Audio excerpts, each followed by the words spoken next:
નમસ્કાર, સીએનબીસી બજાર પર આપનું સ્વાગત છે અને આપ જોઈ રહ્યા છો મની મેનેજર. મની મેનેજર એટલે તમારા નાણાંના ચોક્કસ આયોજન માટે અપાતું માર્ગદર્શન અને હું ચરણાર કંટી આપ સૌનું સ્વાગત કરું છું આજના મની મેનેજરના એક નવા એપિસોડમાં એક નવા ટોપિક સાથે. તો આજે મની મેનેજરમાં આજે આપણે જે વિષય વાત કરવાના છે એ જો તમારી પાસે કેશ હોય અત્યારના સમયે તો તમારે માટે રોકાણ કરવાની એક તક, સોનેરી તક અહીં આગળ કઈ રીતે બની રહી છે.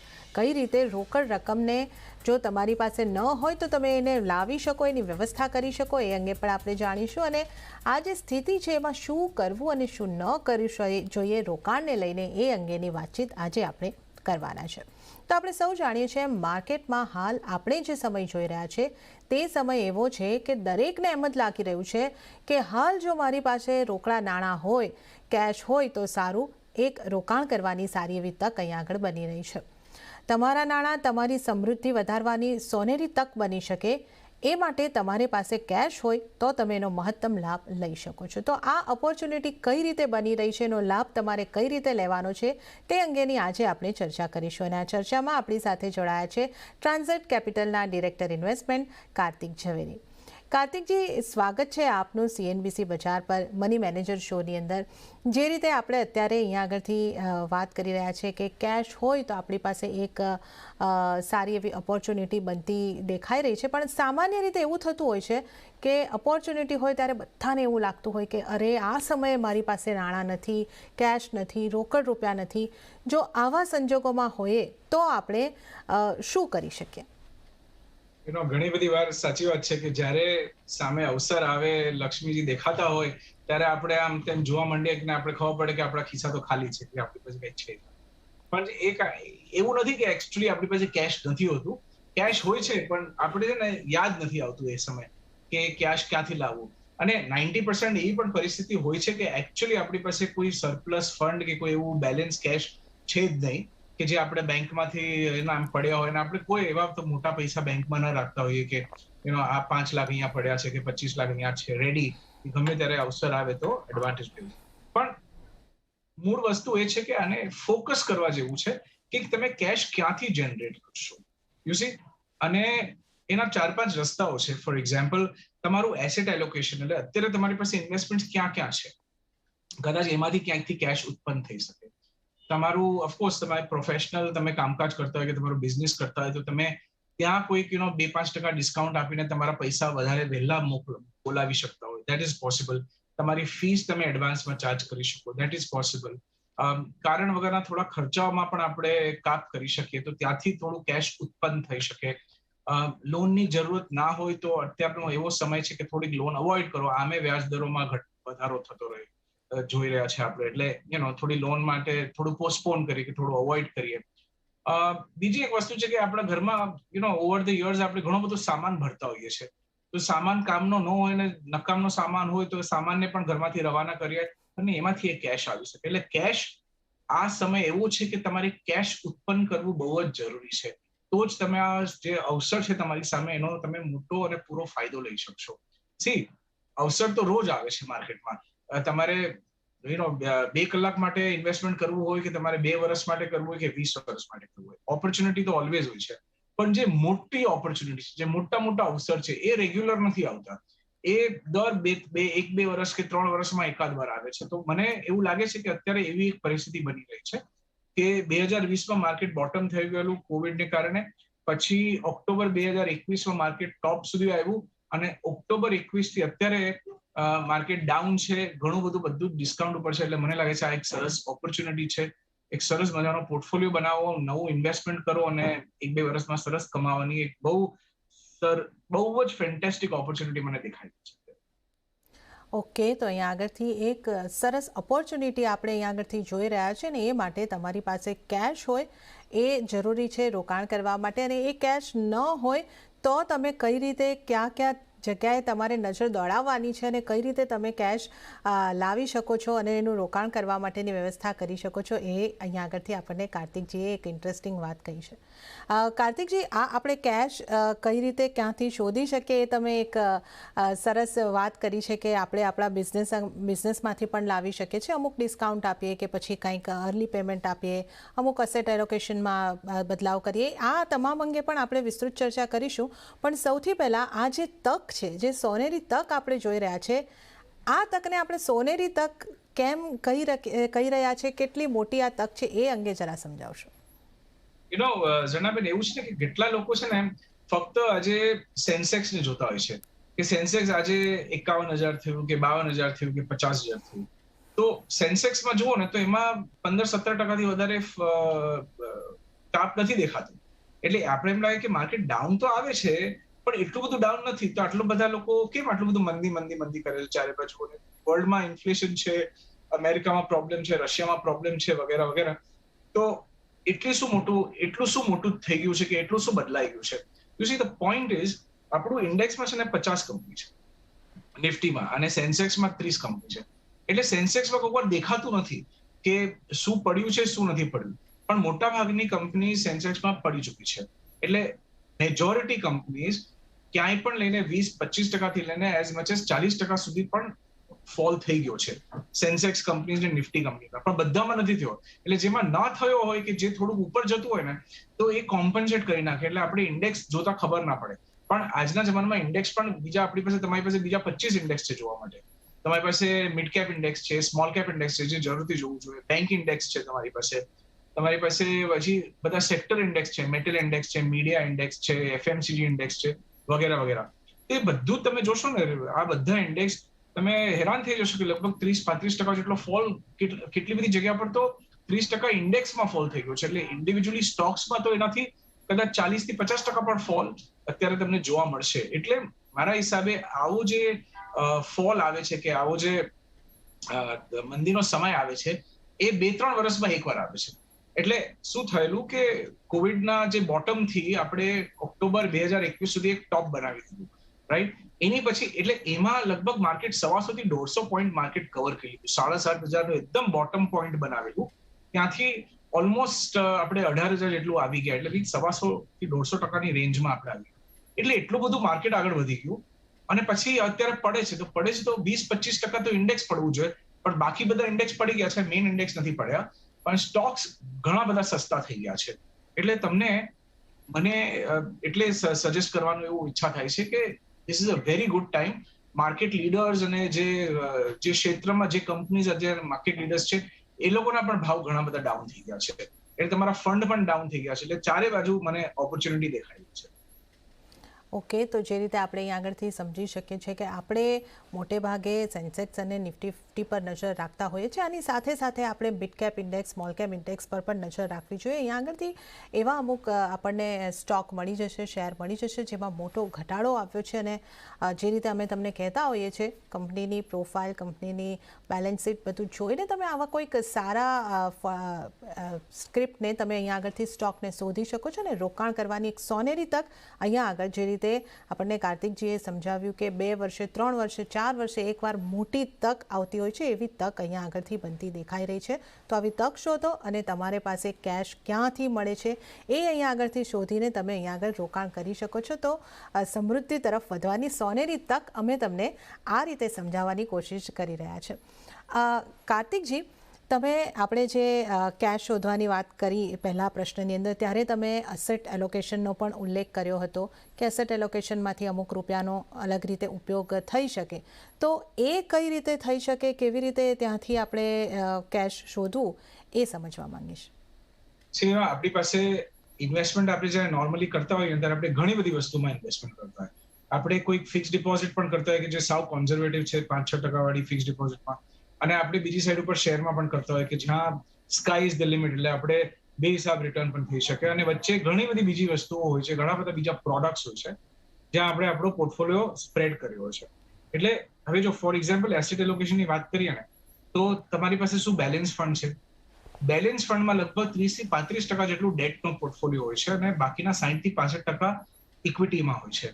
તો આ એક એવો સમય છે કે કદાચ તમે બેલેન્સ ફંડમાંથી સ્વિચ કરીને એ પૈસા તમે ઇક્વિટી 100% ઇક્વિટી ફંડમાં આવી શકો છો. એટલે ઓટોમેટિકલી તમારી પાસે 30% પૈસા વધી ગયા. એટલે દાખલા તરીકે ₹100 જો તમારી પાસે બેલેન્સ ફંડમાં કે બેલેન્સ એડવાન્ટેજ ફંડ એ ટાઈપના બધા ફંડોમાં હોય ને, તો તમારી પાસે 30 થી 40% તમે પૈસા ઇક્વિટીમાં મૂવ કરી શકો છો. કારણ કે એ પોર્ટફોલિયોમાં એની ડિઝાઇન પ્રમાણે 30 થી 35% કે 40% જેટલા પૈસા કેશ અને લિક્વિડ અને ડેટ પોર્ટફોલિયોમાં હોય છે.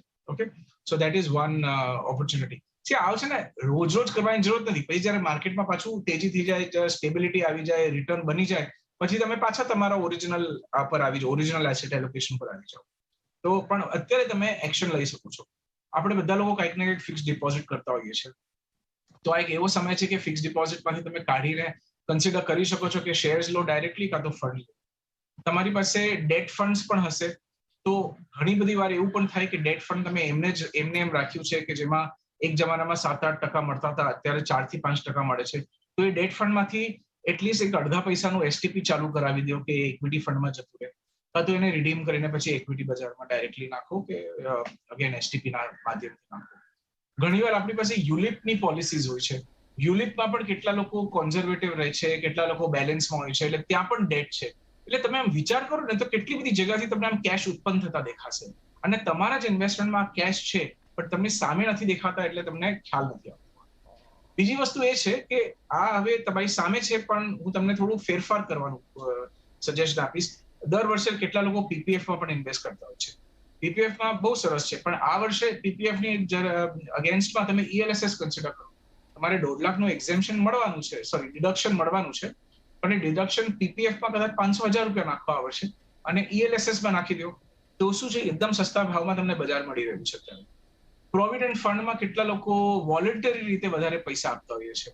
તો એ વોલન્ટરી પૈસા કદાચ 1-2 વર્ષ માટે બંધ કરો, એક નવું એસઆઈપી ચાલુ કરી, એ તમારી પાસે ઓપ્શન છે.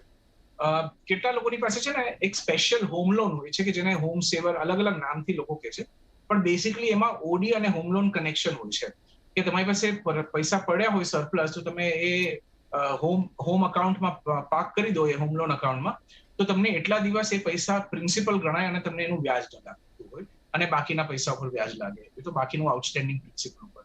તો ત્યાં જો તમારી પાસે થોડું ફંડ હોય તો તમે એ ફંડ અત્યારે આ એવો સમય છે કે એ ફંડ તમે શેર બજારમાં વાપરી શકો છો. બીજી વસ્તુ, તમે જો હોમ લોન લેવાના હોય કે નવું કઈ તમે પ્રોપર્ટી વિચાર કરતા હોય, તો તમે થાય ત્યાં સુધી કોશિશ કરો કે તમારે ડાઉન પેમેન્ટ ઓછામાં ઓછું આપવું પડે. એટલે આ એવો સમય ઘણીવાર શું થાય કે સમજો 100 રૂપિયાની પ્રોપર્ટી લેવી હોય, કે કરોડની વાત કરીએ, 1 કરોડની પ્રોપર્ટી લેવાની હોય, તો મને એમ થાય કે મારી પાસે 40 લાખ છે તો 40 લાખ આપું ને ખાલી 60 લાખનું લોન લો. પણ એકચ્યુઅલી અસલમાં તમને લોન તમારે પોતાને જો જોતી હોય તો તમને 80 લાખ સુધી લોન મળી શકે અને તમારે 20 લાખ રૂપિયા પોતાના આપવાના છે. તો એવી સ્થિતિમાં તમે મિનિમાઇઝ કરો, તમે ડાઉન પેમેન્ટ થાય એટલું ઓછું કરો, ઉપરના પૈસા તમે શેર બજાર માટે રાખો, એટલે ઇક્વિટીમાં ઇન્વેસ્ટ કરવા માટે રાખો. ઓફકોર્સ તમને ઈએમઆઈ પરવડવું જોઈએ વધારે લોન લેવાનું, પણ તમારી પાસે ત્યાંથી પણ પૈસા બચી શકે છે. જ્યારે વ્યાજ દરો વધતા હોય છે ત્યારે તમે એમ પણ કરી શકો છો કે જે પ્રીપેમેન્ટ છે અને એ બધું જે ડાઉનવર્ડ રિવિઝન જ્યારે ઈએમઆઈ નું થશે ત્યારે તમે એના કારણે થોડું કેશ અનલોક થઈ જશે. હું જરા વધારે સમજાવું. તમે એકવાર પ્રીપેમેન્ટ કરો ને હોમ લોનનું, એટલે ઓટોમેટિકલી શું થઈ જાય, તમારું પ્રિન્સિપલનો એટલો ભાગ નીકળી ગયો, એટલે તમારું વ્યાજ ઓછું થઈ જાય, તમારી લોન જલ્દી પૂરી થઈ જશે. હવે તમારી પાસે ચોઇસ છે કે જલ્દી લોન પૂરી કરવી કે એટલું ને કે તમારું ઈએમઆઈ થોડું ઓછું કરી નાખવું, અને ટાઈમ ફ્રેમ એનો એ રહેશે. એટલે જો તમે ઈએમઆઈ ઓછું કરી નાખો ને તો થોડા ઉપરના પૈસા ખુલી જશે કે જેમાંથી તમે એક નવું એસઆઈપી બનાવી શકો છો. એટલે આ ઘણી બધી આવી પોસિબિલિટીઝ છે કે જેનાથી તમે કેશ એક્સપ્લોર કરી શકો છો, કેશ ડિસ્કવર કરી શકો છો. અને બધાની પાસે કેશ હોય, પણ આપણે ઘણી વાર છે ને વિચાર ન કરતા હોય કે થોડુંક આ મહેનતનું કામ છે એટલે આપણે કરવું ના હોય, પણ કેશ બધાની પાસે હોય. થોડું થોડું કેશ તો ક્યાંથી પણ મળે, અને આ સમય એવો છે કે કેશ શોધો અને માર્કેટમાં લગાડો. ઓકે, તો અહીંયા આગળ જે તમારા અસેટ એલોકેશન છે એની વાત કરી કે તમારે આ ઓપોર્ચ્યુનિટી છે એનો ખાસ લાભ લેવાનો છે. કેશ ક્યાં ક્યાં છે, ક્યાં ક્યાંથી નીકળી શકે, એના અમુક વિકલ્પો અમે તમને અહીંયા આગળથી સજેસ્ટ કર્યા છે. શોધો, કેશને ભેગા કરો અને આ રોકાણ કરવાની જે સોનેરી તક બની રહી છે એનો ચોક્કસ લાભ તમે અહીંયા આગળથી ઉપાડી શકો છો. કાર્તિકજી, બીજી એક વાત તમે કહી હતી કે બની શકે ત્યાં સુધી લોન લેવાનું ટાળો, તો આને અહીંયા આગળ કયા સંદર્ભમાં આપણે જોવું જોઈએ? ઘણી બધી વાર શું થાય છે, જરા મેં કોઈકને કંઈક પર્સનલ લોન જોતી હોય કે કંઈક હોલિડે કરવા જવું હોય કે આમ આમ મોલમાં ફરતા ફરતા ઈચ્છા થઈ જાય કે આ લાખ રૂપિયાનું ટીવી તો મારા ઘરમાં હોવું જ જોઈએ ને એવી બધી વસ્તુઓ. એટલે ઘણી વાર શું થાય કે એને કારણે આપણે એક લોન લઈ લેતા હોય છે ને આજકાલ છે ને આજના જમાનામાં લોન લેવા માટે બહુ મોટો પ્રોસિજર નથી હોતો. આપણે સન્ડે સાંજે ફરવા નીકળ્યા ફેમિલી સાથે મોલમાં ફરતા ફરતા 1 લાખ રૂપિયાનું ટીવી જોઈ લીધું, ઈચ્છા પડી ગઈ તો ઘણી વાર આપણે ખરીદી લેતા હોય છે. અને એને કારણે એક બીજું 10-20 હજાર રૂપિયાનું ઈએમઆઈ ઊભું થઈ ગયું છે. એટલે આવી બધી સિચ્યુએશન્સ હું કહું છું જરા પોસ્ટપોન કરો, એ પૈસા અત્યારે બચાવો અને થોડુંક એમાંથી એસઆઈપી કરી નાખો કે થોડું એડહોક તમે ઇક્વિટી બજારમાં થોડું લઈ લો. આમે વ્યાજ દરો વધે છે એટલે તમારું લોન થોડો વધારે મોંઘો થાય છે. થોડી સ્ટેબિલિટી આવવા દો અને પછી ટીવી આવશે કે નવો આઈફોન આવશે કે તમારે કંઈક હોલિડે માટે જોતું હોય તો તમે થોડી ઓછી લોન લઈ લો કે તમે થોડું એકાદ નાઇટનું કોમ્પ્રોમાઇઝ કરો, કોઈક રીતે થોડું એડજસ્ટમેન્ટ કરો તો જેને કારણે તમારે વધારે લોન ન લેવી પડે. મેઇન વસ્તુ ઇઝ ધેટ કે લોન લો પણ જરૂરત હોય ત્યાં સુધી થઈ શકે થોડું પોસ્ટપોન કરી દો કે થોડી ઓછી લઈ લો. પૈસા ખોલો, પૈસા અનલોક કરો અને એ શેર બજારમાં. ઓકે, તો અહીંયા આગળથી જે આજનો તમારો ટેક અવે પોઈન્ટ છે એ છે તમે ક્યાંથી તમારા નાણાંને અનલોક કરી શકો છો અને પછી એનું ઇન્વેસ્ટમેન્ટ કરો. ખોટા ખર્ચા તો હાલે બિલકુલ જ તમે ટાળો, લોન વગેરેથી દૂર રહો. અને જે રીતે આ રીતની લોન છે, ખાસ કરીને જે રીતે આપણે ઉદાહરણની વાત કરી કે ભાઈ મોલમાં ગયા ને એક મોટો ખર્ચો આપણાથી થઈ ગયો, તે પણ લોન ઉપર, આવું ન થાય એનો ખાસ ખ્યાલ રાખો. તો આ જે તક બની રહી છે એને માટે કેશ ક્યાંથી મળી શકે છે જુઓ અને એનું રોકાણ કરો. હવે જ્યારે કાર્તિકજી આપણે રોકાણ કરવાની વાત કરી રહ્યા છે કે કેશ શોધો અને એનું રોકાણ કરો, તો ક્યાં રોકાણ કરવું જોઈએ અને કેવી રીતે કરવું જોઈએ? આ સારું થયું તમે આ પૂછ્યું, કારણ કે મેં એટલું બધું એક્સાઇટમેન્ટ કરી રાખ્યું છે આજના આપણા એપિસોડમાં કે બધા લોકોને લાગશે કે હમણાં કાલ સવારે બજાર ખુલે એટલે આપણે જઈને લઈ લઈએ. પણ આરામથી થોડું એટલું બધું આપણે ધાંધલ નથી કરવી. એસઆઈપી તો કન્ટિન્યુ કરતા જ રહેવાની. પોસિબલ હોય તો નવી એસઆઈપી કરો, that is one thing you can do. બહુ જલ્દી શેર્સ બધું ડિસ્કાઉન્ટમાં બધું જ છે. એટલે સેલમાં છે ને આપણે ઘણી વાર છે ને આપણે ક્રેઝી થઈ જતા હોઈએ કે સેલ જોઈએ ને સેલનું બોર્ડ આવે, આમ sale 30% off, 50% off, 1 on 1 free, એ બધું ટાઈપનું આપણે જોઈએ ને આપણા બધાનું મગજ ખરાબ થઈ જાય. એટલે આપણે એમ લાગે કે બધું જ ફટાફટ લઈ લઈએ, પણ આરામથી એ પણ થોડા પાર્ટ્સમાં લ્યો. ઇટ્સ ઓકે કે જે વસ્તુ તમારે આજે લાખ રૂપિયા ઇન્વેસ્ટ કરવા છે એની જગ્યાએ 20-20 હજારના 5 ભાગમાં ઇન્વેસ્ટ કરો. થોડાક દિવસનું અંતર રાખો, કારણ કે માર્કેટ કાલે ચાલુ થવાનું છે ને પરમ દિવસે પણ થશે અને આગળના અઠવાડિયામાં પણ થશે અને આગળના વર્ષમાં પણ ચાલતું જ રહેશે. એટલે ઓપોર્ચ્યુનિટી જતી નથી રહેવાની. અચ્છા, પછી સિલેક્ટિવ થવું છે આપણે કે આપણે એના જોવું છે કે કોણ મેક્સિમમ ડિસ્કાઉન્ટમાં મળે છે, કે 30-40% ડિસ્કાઉન્ટમાં તો મળે છે, પણ શું આની બેલેન્સ શીટ પણ સારી છે કે નહીં. એટલે that it becomes very important. ખાસ કરીને મિડ કેપ અને સ્મોલ કેપ સ્ટોક્સ જુઓ કે એના ફંડ જુઓ, કારણ કે એમાં છે ને જ્યારે પડતા હોય છે ત્યારે પણ એકદમ સ્પીડમાં પડે છે અને પછી જ્યારે રિકવરી આવશે તો એ પણ એકદમ ફૂલ સ્પીડમાં રિકવરી આવશે. એટલે લાર્જ કેપ અને બ્લુ ચિપ પણ પડેલા છે, પણ એ પણ કન્સિડર કરી શકો છો. પણ મિડ કેપ અને સ્મોલ કેપ ખાસ કરીને વધારે કરવો, તમે એ કરશો તો એમાં વધારે પ્રોફિટ બનશે આગળના 2-4 વર્ષોમાં. અને બીજી વસ્તુ છે ને, આજના જમાનામાં કેટલી બધી એવી બધી કંપનીઓ આવી ગઈ છે કે તમને મોડેલ પોર્ટફોલિયો બનાવે છે, રિસર્ચ વેચે છે. થોડુંક ઇન્વેસ્ટમેન્ટ કરો, થોડુંક એજ્યુકેશનમાં ઇન્વેસ્ટમેન્ટ કરો, થોડાક આ બધું સબસ્ક્રિપ્શન કરો, થોડુંક વાંચો અને 2-3 જગ્યાથી જુઓ, તમને બહુ સરસ રેકમેન્ડેશન મળશે અને બહુ સારું કામ ઘણા બધા લોકો કરે છે. એટલે એ પણ તમે વસ્તુઓ એ લોકોની સબસ્ક્રાઇબ કરી શકો છો. થોડુંક બહુ મોંઘું નથી, નોમિનલ પેમેન્ટ્સ હોય છે, બહુ ખાસ કરીને નથી. તમે 2-5 લાખ રૂપિયાનો પણ પોર્ટફોલિયો હોય ને તો તમે 6 મહિનામાં તમારા પૈસા જે તમે આપશો ફીસ તરીકે તમે રિકવર કરી શકો છો. It's not so expensive. અને પછી ફાઇનલી મોટા પૈસા હોય તો નેચરલી તમારા ઇન્વેસ્ટમેન્ટ એડવાઇઝર કે જે પણ તમારું ઇન્વેસ્ટમેન્ટ કરતા હોય કે જે તમારા કન્સલ્ટન્ટ હોય એમની સાથે વાતચીત કરો, ડિસ્કશન કરો અને સમજી વિચારીને ઇન્વેસ્ટમેન્ટ કરો, પણ જરૂરથી કરો. કોઈ એક્શન નહીં લો તો એમ લાગશે 1 વર્ષ પછી કે અરે બાપરે, આ કેટલું સરસ ભાવ, એટલું બધું સસ્તા પાણીના ભાવમાં બધું મળતું હતું ને આપણે ચૂકી ગયા. એટલે એક વસ્તુ કેશ ઉત્પન્ન કરો, કેશ ફાઇન્ડ આઉટ કરો, એક્સપ્લોર કરો, ડિસ્કવર કરો, અને બીજી વસ્તુ એક્શન લો એને ઇન્વેસ્ટમેન્ટ. ઓકે, તો અહીંયા આગળથી તમારે શું ખરીદવું અને કઈ રીતે ખરીદવું, એટલે કે કઈ રીતે રોકાણ કરવું, ક્યાં કરવું, એ અંગેની પણ આપણી વાતચીત અહીંયા આગળથી થઈ છે. તો ઓવરઓલ આજના એપિસોડનો જે ટેક અવે છે, કેશ તમે ક્યાંથી તમને મળી શકે છે એ શોધો. રોકાણની સોનેરી તક બની રહી છે. રોકાણ કરવાનું અત્યારે પગલું તમારે ભરવું જ પડશે. જો તમે આ નહીં કરશો, કોઈ એક્શન નહીં કરશો, તો કદાચ તમને ભવિષ્યની અંદર પસ્તાવો થશે કે આ સમયે મેં રોકાણ કેમ ન કર્યું. તો આ માટે રોકાણની અને સમૃદ્ધિ તરફ આગળ વધવાની આ સોનેરી તકનો લાભ તમે ચોક્કસપણે અહીંયા આગળથી ઉઠાવી શકો છો. આ બાબત અમે તમને આજે સમજાવવાની કોશિશ કરી છે. તો આ સાથે જ મની મેનેજરની અંદર સમય થઈ રહ્યો છે એક નાનકડા બ્રેકનો. લઈશું નાનકડો બ્રેક અને ત્યારબાદ આપણે દર્શકોના સવાલ સાથે આગળ વધીશું.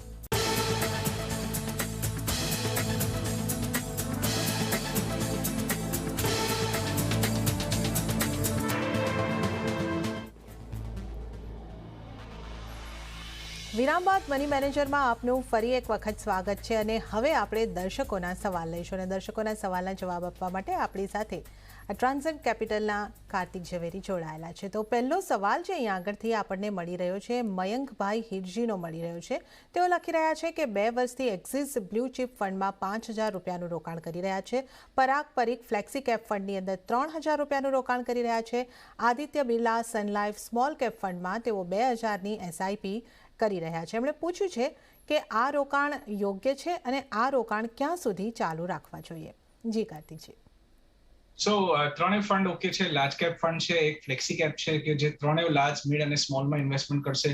પરાગ પારીખ તો ઇન્ટરનેશનલ પણ ઇન્વેસ્ટમેન્ટ કરે છે એટલે સરસ, એ પણ is a good idea. Aditya Birla small cap fund is also very good fund, એટલે એમાં પણ 2,000ની ઇન્વેસ્ટમેન્ટ થાય. બધું જ ફાઇન છે, પ્રોબ્લેમ કાંઈ નથી. પણ 10,000 રૂપિયા તમે કરો છો ક્યાં સુધી કરવા એનો કોઈ સમય જ નથી. તમે એને ફોર એવર કન્ટિન્યુ કરો અને જ્યારે તમારા કોઈ એવા ગોલ હોય કે તમારું કોઈ લક્ષ્ય તમારી પાસે આવી જાય કે તમને એવી કોઈ જરૂરત પડે ત્યારે એને વિથડ્રો કરો. પણ ઓછામાં ઓછો તમે એને 5-10 વર્ષ 15 વર્ષ તમે ઇન્વેસ્ટ કરતા જો, સતત ઇન્વેસ્ટમેન્ટ કરો અને વધારતા જાઓ એસઆઈપી. જો તમને કઈ આંકડા આપું, 10,000 રૂપિયાની એસઆઈપી કરો ને 10 વર્ષ માટે તો તમને 26 લાખ રૂપિયા ભેગા થાય આશરે. લગભગ 14% ગણતરી કરું છું. 15 વર્ષ સુધી તમે 10,000 રૂપિયા કરતા રહ્યો તો 61 લાખ રૂપિયા ભેગા થાય. અને 20 વર્ષ સુધી તમે આ જ 10,000 રૂપિયા ભેગા કરતા રહ્યો અને દર મહિને એસઆઈપી કરતા હતા તો 1.25 કરોડથી ઉપર તમારી પાસે રકમ થઈ જાય. એટલે જસ્ટ ઇમેજિન, તમે વિચાર કરો, આજે તમે 20 વર્ષના ફોર એક્ઝામ્પલ 10,000 રૂપિયાનું એસઆઈપી તમે બહુ ઇઝીલી કરી શકો છો. આડા કોઈ ઇન્વેસ્ટમેન્ટ કરવાની જરૂર નથી. અને તમે 40 ના થશો ત્યાં સુધી તમારી પાસે 1.25 કરોડ થઈ જશે. 20,000 કરશો તો 2.5 કરોડ થઈ જશે અને 40 કરશો તો તમારે 5 કરોડ રૂપિયા ઉભા થઈ જશે. 40,000 કરશો 5 કરોડ ઉભા થઈ જશે. એટલે તમે રિટાયર આટલા વહેલા થઈ શકો. એટલે કેટલું બધું તમારી પાસે ઓપ્શન્સ ખુલી જાય. એટલે ફોર એવર કરતા રહ્યો, સ્ટોપ જ નહીં. ઓકે, તો મયંકભાઈ તમારે આ માટે અહીંયા આગળથી સલાહ બની રહી છે કે તમારા જે ફંડ છે એ યોગ્ય છે, એની અંદર તમારે રોકાણ સતત ચાલુ રાખવું જોઈએ. અને ઉદાહરણ દ્વારા પણ તમને સમજાવવામાં આવ્યું છે કે જે રીતે વર્ષો તમે જેટલા વધુ આપશો એ રીતે તમે તમારા ભંડોળને લાખોમાંથી કરોડોની અંદર સરળતાથી ફેરવી શકો છો. તો આ જે વસ્તુ છે એની નોંધ તમામ દર્શકોએ પણ, મયંકભાઈ ઉપરાંત પણ તમામ દર્શકોએ ખાસ કરીને લેવી જોઈએ. આગળ વધીએ. આગળનો સવાલ જે છે શીતલબેનનો આવ્યો છે. એમણે લખ્યું છે કે મારી 5 વર્ષની દીકરી માટે મારે રોકાણ કરવું છે. સુકન્યા સમૃદ્ધિ યોજનામાં હું રોકાણ કરી રહી છું, તે કેટલું યોગ્ય છે? જી કાર્તિકજી. શીતલ, સુકન્યા સમૃદ્ધિ યોજના સરસ છે, એમાં કઈ વાંધો નથી. 7.5% આસપાસ રિટર્ન મળે છે, 7.6% અત્યારની બજારમાં ટુ બી એક્ઝેક્ટ. પણ હવે એમાં તમે વિચાર કરો કે તમારે કેટલું કરવું છે તો ખબર નથી, પણ હું તમને એક્ઝામ્પલ આપું. તમે 10,000 રૂપિયા કરો ને તમારી દીકરી માટે આગળના 20 વર્ષ સુધી દર મહિને, માનીને ચાલો કે તમે કર્યું તો તમને 20 વર્ષ પછી 56 લાખ રૂપિયા જેટલું ભેગું થશે. એ પણ આપણે એક અઝમ્પશન લઈએ છીએ કે 7-7.5% રેટ ચાલતો જ રહેશે, જે બહુ જ ડાઉટફુલ છે, રેટ નીચે જ જશે. પણ જો એ તમે સેમ 10,000 રૂપિયા 20 વર્ષ માટે એક મ્યુચ્યુઅલ ફંડમાં નાખી દો, એનો એકાદ ફ્લેક્સી કેપ લઈ લો કે ફ્લેક્સી મિડ અને સ્મોલ કેપ લઈ લો, એવા 2-3 ફંડમાં પણ તમે તમારા 10,000 ડિવાઈડ કરશો ને તમારી દીકરી માટે, તમે દીકરીને લગભગ 1 કરોડ 30 લાખ 1 કરોડ 40 લાખ રૂપિયા આપી શકશો. જસ્ટ ઇમેજિન કે ક્યાં 50 લાખ અને ક્યાં ઓલમોસ્ટ 1.5 કરોડ રૂપિયા, 3 ગણા વધારે પૈસા તમારી દીકરી માટે બનશે. એટલે આવું બધું છે ને, કોન્ઝર્વેટિવ થિંકિંગ ના કરો. સુકન્યા બહુ સારી સ્કીમ છે, પણ આપણા મેજોરિટી લોકોને, જે લોકોને દીકરીઓ માટે કંઈક સારું કરવું હોય ને, એ લોકો માટે સારી નથી. એ મારો પર્સનલ ઓપિનિયન છે કે એની જગ્યાએ તમે કોઈ સરસ મ્યુચ્યુઅલ ફંડમાં એને ઇન્વેસ્ટ કરો, 3 ગણા વધારે પૈસા બનશે. ઓકે, તો શીતલબેન તમારે માટે જે સલાહ બની રહી છે, તમારું સુકન્યા સમૃદ્ધિનું જે રોકાણ છે તમે ચાલુ રાખી શકો છો. એ સ્કીમ પણ સારી છે.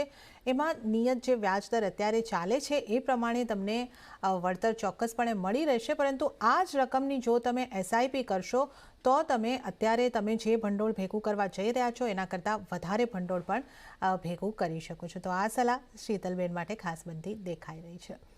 કાર્તિકજી, આપ અમારી સાથે જોડાયા અને આ તમામ દર્શકોના પ્રશ્નનો ઉત્તર આપ્યા અને સાથે સાથે આપણે એક સરસ વિષયની ચર્ચા પણ કરી, તો અમારી સાથે જોડાવા બદલ આપનો ખૂબ ખૂબ આભાર. તો આ સાથે જ આજના એપિસોડમાં બસ આટલું જ, પરંતુ પર્સનલ ફાઇનાન્સને લગતા તમારા સવાલ જે કોઈ હોય એ અમને ચોક્કસથી મોકલો. તમારું નામ, શહેર અને ઉંમર સાથે અમને ઈમેલ કરો money@nw18.com પર. ફેસબુક પર લખો અમને facebook.com/cnbc બજાર પર અને ટ્વીટ પણ કરી શકો છો twitter.com/cnbc બજાર પર.